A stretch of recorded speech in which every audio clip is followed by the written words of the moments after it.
Well, I know some of you guys are seeing the videos with the awesome weather, and I know all you guys don't know, but I've been checking in to let you know that these videos are posted from last year. I think today's video was the end of April, beginning of May of last year. So don't be jealous of the nice weather I'm working in, because this is what we're working in now. As you can see, the garage still ain't done. But you can't even see where the fender ends and the door begins. We got so much ice and everything last night. But we are buried in snow, and it has still been cold. But yeah, so anyway, so today's video, I think I'm going to start it with a terrible drone footage that I took last year, about end of April last year. And it is terrible footage. I'm sorry. It was a cheap drone that I bought. Never flown one before, and honestly, the thing crashed on me 3 times. Just locked up and just kept drifting and wouldn't respond, and it just crashed into a tree and vines and all kinds of stuff. So it was an experience, but it got something to give you guys a rough view of the property. Hopefully you enjoy that, and yeah, doing my best to get you caught up, and you'll start catching up a little faster now, because I think this is kind of where I started taking a little bit of a break and building a car to go drag racing. But anyway, we'll get you to it, and hope you enjoy the time lapse in today's video. All right. Also, a bunch of people are always commenting about how I should burn the brush and the lumber and stuff like that. My town only allows you to burn brush, I think, up to 2 inches maybe. And at the time of these videos that I'm posting right now, we were already, I believe we were past the burn season already. One of the things that they require in order to get a burn permit, yeah, well, one of the things they require you to have to get a burn permit is you have to have running water. And for most of the time that the burn season was in, or whatever you want to call it, I didn't have running water, and then I got the well working. Even when I got the well working, the pump wasn't working very good. So like the switch I put in, I'd have to flip it on, it wouldn't work, on, off, on, off, on, off, on, off, and get the pump to wake up, and then it would come on. So I wouldn't want to get into a hairy situation where there was a fire out of control and the well decides to not work that day. And then this year, right now, we're in that burn season where I can burn, but you just saw how terrible is it out there. Everything is frozen solid, and everything's buried under massive amounts of snow and all that stuff. So I'm not going to invest all the time to dig it out right now. I'm hoping this all thaws and melts before the burn season's over this year, and I can start having some fires with that stuff and get it burnt up. If not, I got an awesome chipper from my brother. I'll probably start mulching some of it and just sending it off like a bad side of the property, kind of bulk it up and let it turn into dirt eventually. But anyway, let's get to today's video, and me and Riley both appreciate you guys following along, and we'll check up later. Thanks again.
So, been off the property for a few days again. Saturday helped a buddy with his car. Sunday went up to Canadian border, ended up in the snow. Wasted trip looking at a 31 Chevy. And yesterday I was shuffling some cars around where I used to have my shop. I'm renting storage up there, and I got some stuff up there. One of them is my 46 Fleetline project. This is one that I dropped it on an S10 frame, just kind of quickie, just to get it rollable before we left the shop. So that was costing me $50 a month to leave it over there, so I'm gonna leave it here for free. So it does steer, but it's got no brakes, no parking brakes, doesn't even have a drive shaft in it to be able to throw it in park or anything like that. So it's gonna be fun to safely get that off the trailer by myself, but we'll get it done. I've done sketchier things myself. But yeah, so if I do this today, get this dropped, and then I got my other trailer I want to work on getting that thing set up and ready to be towed and get that out here. So I'll probably be doing that this afternoon to tomorrow, deal with that, and then hopefully be back on the house this weekend. But bunch of like YouTube channels and stuff like that, they do like collaboration videos where like car guys, like a couple of different builders, a couple of different YouTubers will get in on one. So I don't know if this is like the start of a collaboration one, you know, between Poor Charlie's Customs and Charlie Does It.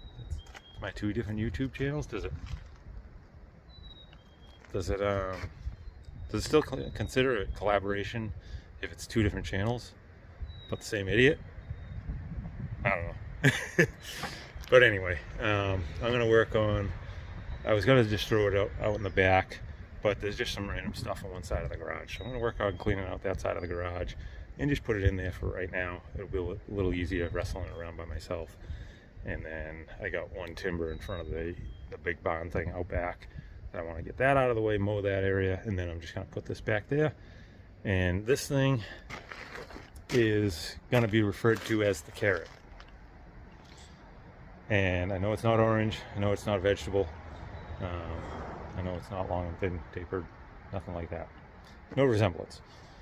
But for me, this hanging out somewhere where I'm going to see it, I'm calling it the carrot because it's like getting a horse to move by putting a carrot on the end of the stick. That's my carrot to get the house done faster, because when the house is done, I can finally get on to building this. So, the carrot. Everybody welcome the carrot to the family. It's been around for, I don't know, year and a half or so. But yeah, so that's that, and I'll probably time lapse cleaning out a little bit more of the garage today and get this out of here. It won't be a long video, I don't think. Oh, and also, Claire's missing again. The rocking horse is here, but she's not in it. She's not in the window over there where she normally is. Actually, found her on the tractor once.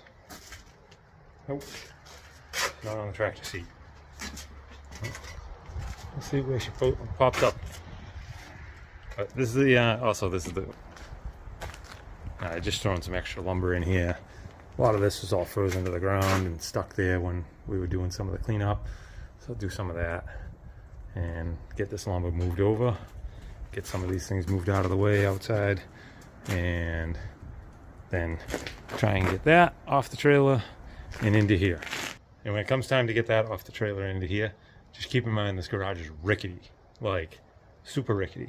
If this thing with no brakes, no park, no emergency brake or anything like that, if it gets out of hand and it hits any part of this thing, it's probably going to go down like a deck of cards. So I'll be extra safe, but there's always that chance. So we'll just be very careful and tedious, and we'll get it done.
Now things are thawing out, things are leaking.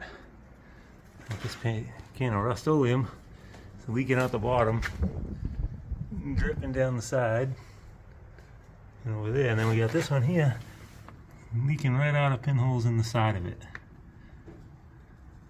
I don't even know what kind of paint that is. Oh boy.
that took way longer than expected.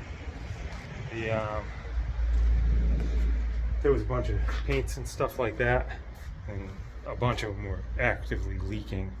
So I ended up grabbing a 5-gallon bucket and like punching holes in them, draining some of those, and just kind of sorting a lot of stuff and whatnot. So just tedious, whatever. But now I'm going to work on sorting out a plan on a right angle to get that dropped safely where I don't have to push it too far to get it in here by myself, because I'd rather not bang it around with the loader. I know it looks like trash, but I don't want to do any more damage to it than it already is. So I'm going to start getting that thing unloaded. Wish me luck, it goes smooth. Oh boy.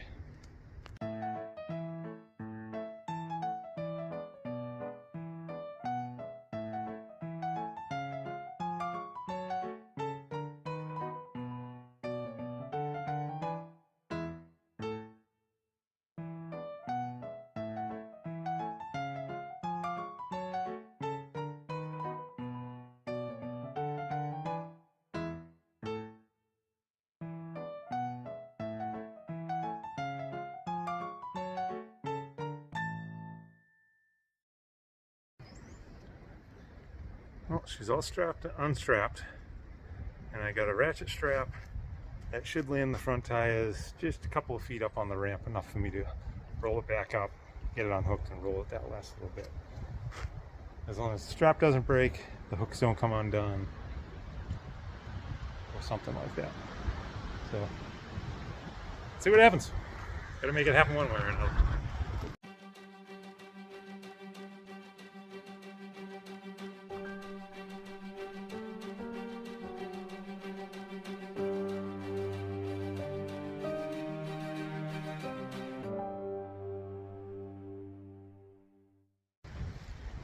So just as planned, I jacked up the front of the trailer to make it so it would roll even better.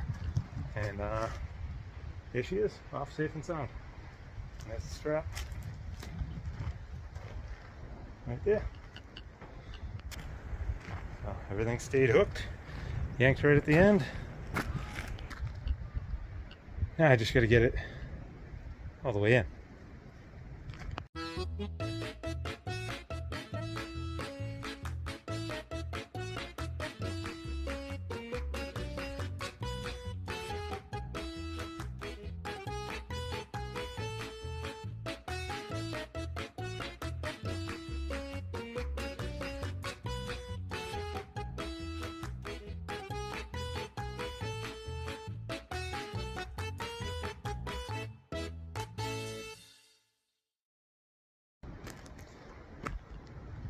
There it is. Hopefully the garage doesn't fall on it in the meantime. But my neighbor Sean stopped over and brought me a beer, so that was awesome, because I didn't have anything cold to drink, so I was drinking a warm Gatorade. So he showed up with a frosty beer, and that was awesome. And he helped me push it the last 15 feet or so to get it inside the garage. So that was an awesome help. Thank you, brother. So there she is, tucked in for now.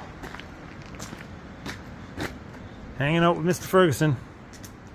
You guys play nice now. Flies are real bad. Yeah, so that's it. I'm done. I'm gonna pack up a couple of little things, hit the road, and drop off the trailer in the morning. Go mess with my other trailer during the day tomorrow, and we'll continue on. We'll be back working on the house real soon. Thanks for watching.